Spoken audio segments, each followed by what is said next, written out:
Good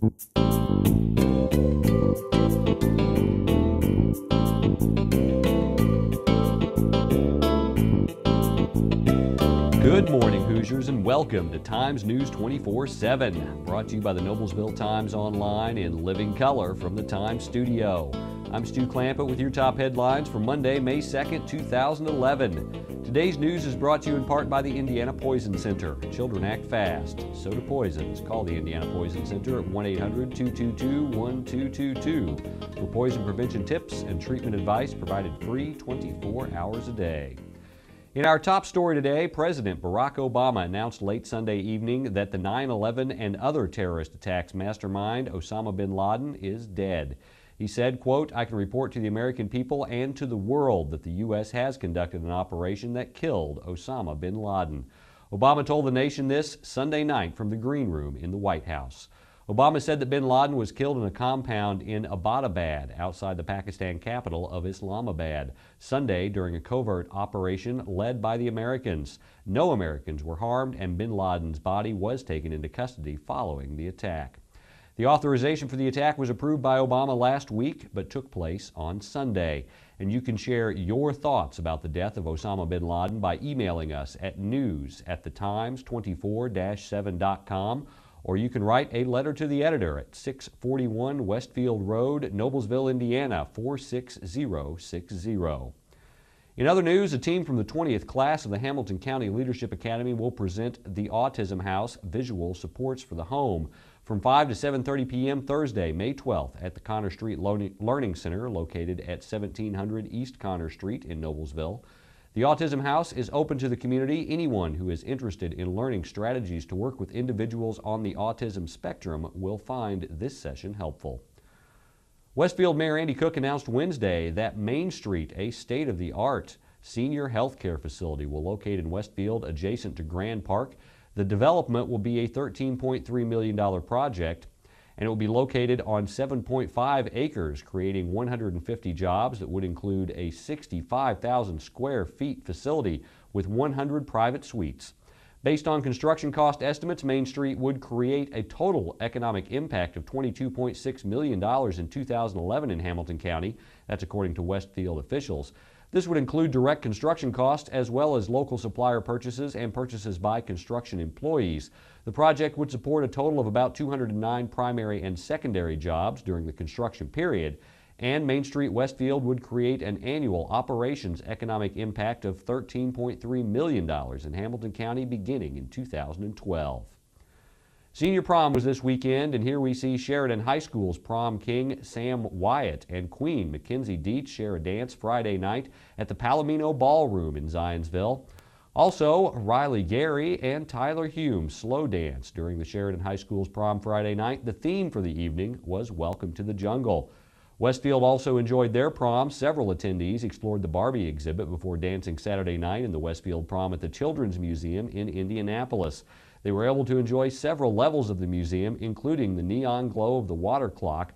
They were able to vote for prom king and queen, as well as just spending time together enjoying the evening amongst friends.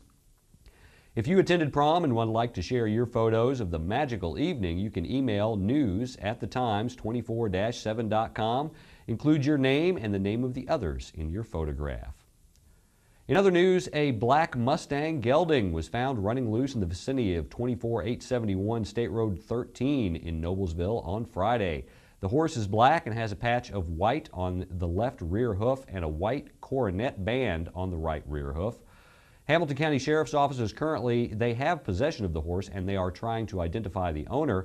There's also a Mustang tattoo on the left side of the horse. If you have information pertaining to the horse, contact Tom Rogers, Director of Animal Control at 317-776-4110, or you can email tom.rogers@hamiltoncounty.in.gov.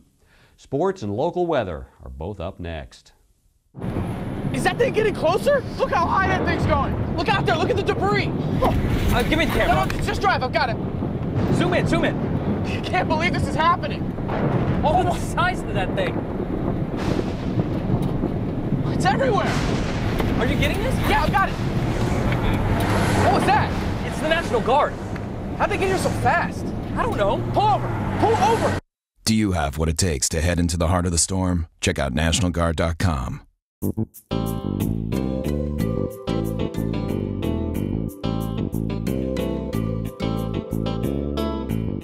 It's Monday. It's time for Hamilton County's weather, and it's sponsored by the Goddard School in Noblesville.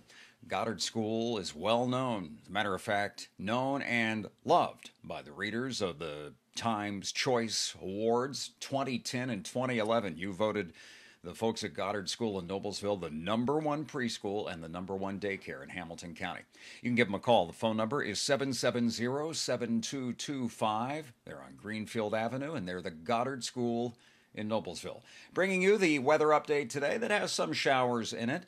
Boy, we had some nice weather on Saturday there for a while.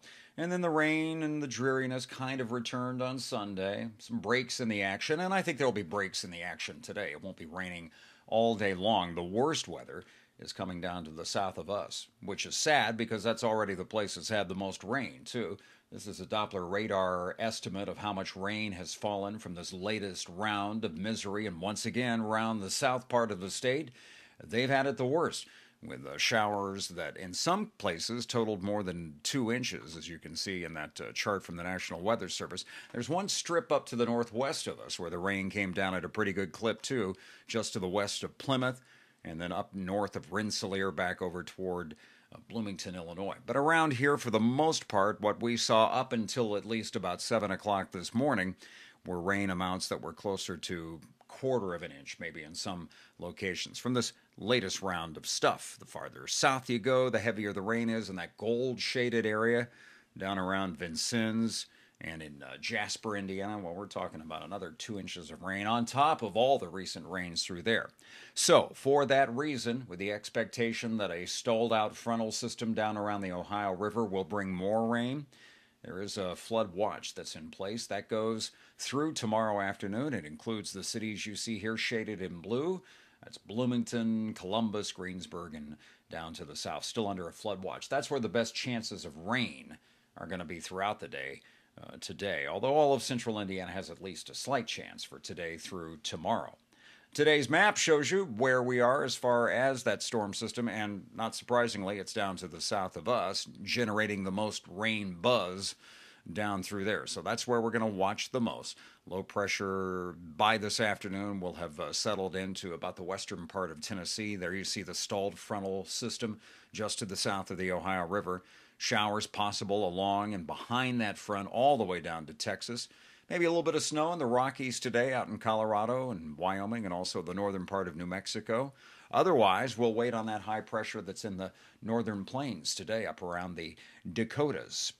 We won't see that nice fair weather from that high pressure until we get a little more rain. This chart shows you what's expected from Monday added to Tuesday, and we'll add on around here maybe another 1/2 inch or so once you get south of a line from, say, Muncie over to Indy, over to Terre Haute. Well, then you're talking about maybe another 3/4 of an inch to an inch of rain. And then down along the Ohio River, could be another inch or two easily by the time this all finally fades Tuesday night.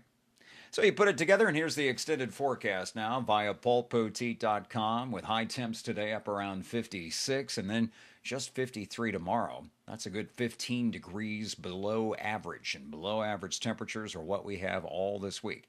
So chances of showers around today and tomorrow. It won't be raining constantly, and it should all be done by Tuesday night. Then Wednesday looks great, cool, high of 61. And then partly sunny, 65 on Thursday. The next rain chance would then arrive Thursday night going into Friday. And unfortunately, we have at least slight chances around all this weekend. Welcome to May. We should have a lot of flowers around, right, this month, thanks to those April showers. Indianapolis, by the way, ended up with the 4th wettest April ever in the books. That's the forecast, and of course, if you need the radar at the last minute, anytime today, visit me at my home on the web. That's paulpoteet.com. So there's one last look at the forecast, which over the next few days does bring us some rain chances. And we bring you the latest news, so keep it right here at Times News 24/7. Each week, Terry Ditzler and Connie Thompson take a look at current events ranging from local to worldwide, from touchdowns to teenagers, tornadoes to tsunamis, and ask the question, where is God in all of this? Connie is the pastor and Terry is the intern pastor of New Joy Lutheran Church, located at 316 West 156th Street in Westfield. You can email them at joy@thetimes24-7.com. The journey begins only in the Times.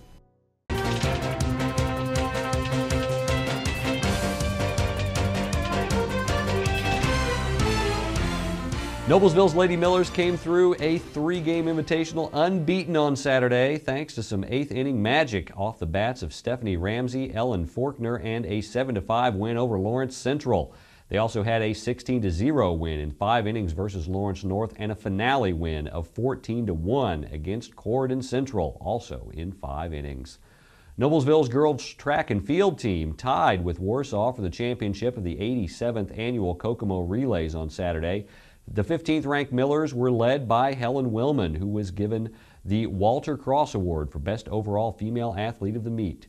Willman won the 1,000-yard run and was also part of the first place Noblesville High School middle distance relay team. The Purgatory Golf Club is having a Mother's Day brunch on Sunday with a special item on the menu, free golf. The brunch has 3 seating times, 10 a.m., 11:30 a.m., and 1 p.m. with an expansive buffet. The buffet is open to all, and mothers are invited to play golf for free with a paid 18-hole round in the group. The buffet cost is $17.95 per person with children 12 and under, eating for $6.95. Reservations are required. You should call 317-774-2012 to reserve your seating time. Today's news was brought to you in part by the National Guard. In the Guard, you will serve your country as a soldier and you serve the people of your community. In the aftermath of a natural disaster, you bring food, supplies, medical aid, and most importantly, you bring hope. This is the moment to change your life, or perhaps someone else's. Visit nationalguard.com or call 1-800-GO-GUARD. That's your local news for Monday. For more information on these and other stories, visit our homepage and pick up a print copy of the Noblesville Times. For Times News 24/7, I'm Stu Clampett.